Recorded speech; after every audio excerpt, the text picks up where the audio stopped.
Welcome to episode 1 of the Phyllis and Laurin Show. These are going to be a series of videos for our readers and for writers as well. Hopefully we'll answer lots of questions and you all will have questions for us to answer as well. Phyllis is going to talk a little bit today about her book, Lottie's Courage. So Phyllis, can you first of all show us your book? Yeah. And then I'm really interested in how you chose Lottie as your main character. Well, I chose Lottie because I had a real girl that I could base her on.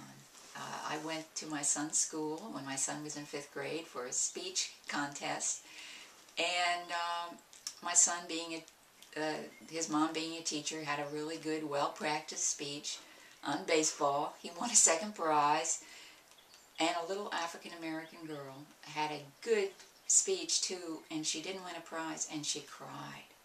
I felt so bad. I went home, I called the principal, said, "Can I give this young girl an anonymous gift?" And she said yes. So I ran off down to the bookstore to buy a book about an African-American girl, and I couldn't find one. And so basically, I decided perhaps that I could write a book at some time about an African-American girl.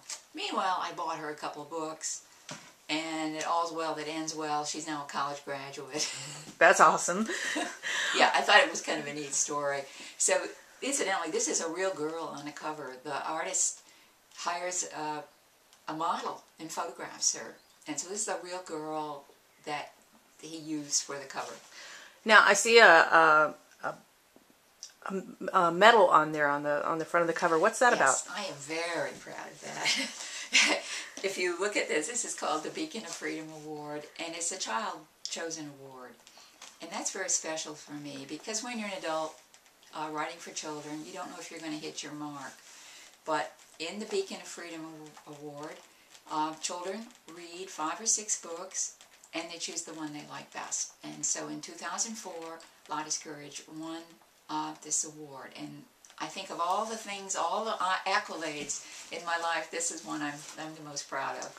Now, this book is set in or around Williamsburg, is that correct? Yes, it begins in Williamsburg. And so wait, why did you choose Williamsburg? I choose Williamsburg because I live here. And actually, when I first wrote the book, I said it in Charleston.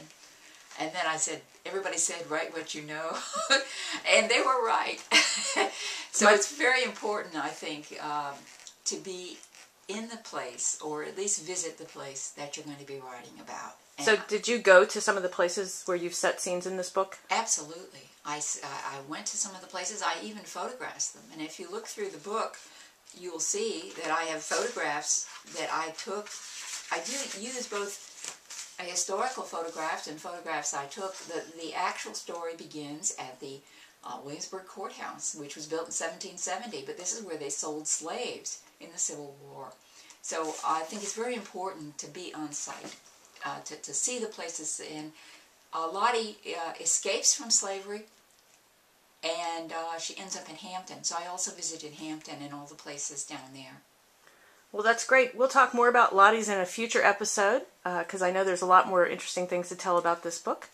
And you got anything last you want to add to this? Yes, Laurin, this is really fun. I hope the readers will enjoy it as much as we're enjoy doing it. Thanks. All right, Bye-bye. We'll see you in the next episode.